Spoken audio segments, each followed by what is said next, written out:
ಎಲ್ರಿಗೂ ನಮಸ್ಕಾರ.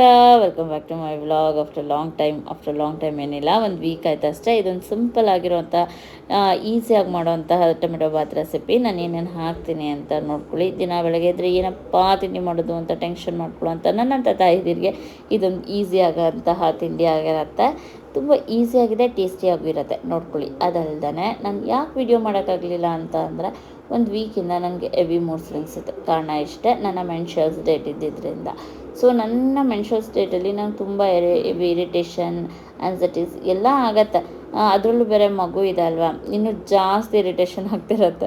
ದೊಡ್ಡ ಮಗ ಚಿಕ್ಕ ಮಗ ಇಬ್ಬರೂ ಇಟ್ಕೊಂಡು ಮೈಂಟೈನ್ ಮಾಡೋದು, ಮನೆ ಕೆಲಸ, ಆ ಟೈಮಲ್ಲಿ ಆ ಇರಿಟೇಷನ್ಸ್ ಇದೆಲ್ಲದರಿಂದ ಸ್ವಲ್ಪ ಕಷ್ಟ ಆಯಿತು.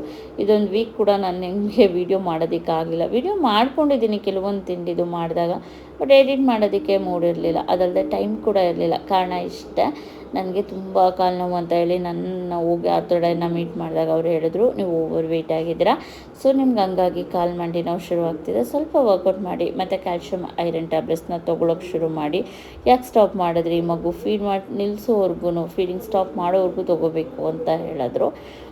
ನಾನು ಒಂದು 3 ಮಂತ್ಸ್ ತೊಗೊಂಡು ಮಧ್ಯೆ ತೊಗೋತಿದ್ದೆ, ಬಟ್ ಮಧ್ಯೆ ಆಮೇಲೆ ಬಿಟ್ಬಿಟ್ಟೆ, ನಡೆಯುತ್ತೆ ಓಕೆ ಅಂತ. ಬಟ್ ಆಮೇಲೆ ಗೊತ್ತಾಯಿತು ಇದರಿಂದ ಸೈಡ್ ಎಫೆಕ್ಟ್ಸ್ ತುಂಬ ಜಾಸ್ತಿ ಇದೆ ಅಂತ. ನಂತರ ಯಾರಾದರೂ ಮಗು ಇರೋರಿದ್ದರೆ ದಯವಿಟ್ಟು ಐರನ್ ಕ್ಯಾಲ್ಶಿಯಮ್ ಟ್ಯಾಬ್ಲೆಟ್ಸ್ನ ತೊಗೊಳ್ಳಿ, ಬಿಡಬೇಡಿ. ಅದ್ರ ಜೊತೆಗೆ ಚೆನ್ನಾಗಿ ಊಟ ಮಾಡಿ, ಅಷ್ಟೇ ವರ್ಕೌಟ್ ಮಾಡಿ. ಹಂಗಾಗಿ ನಾನು ವರ್ಕೌಟ್ ಶುರು ಮಾಡಿದ್ದೀನಿ. ನಾನು ವರ್ಕೌಟ್ ಮಾಡೋದ್ರಿಂದ ಡಯಟು ಶುರು ಮಾಡಿರ್ತೀನಿ. ಸೊ ನಾನು ನೆಕ್ಸ್ಟ್ ಏನೇನು ಡಯಟ್ ಫುಡ್ ಹಾಕ್ತೀನಿ ಅಂತಲೂ ನಿಮಗೆ ಅಪ್ಡೇಟ್ ಮಾಡ್ತೀನಿ.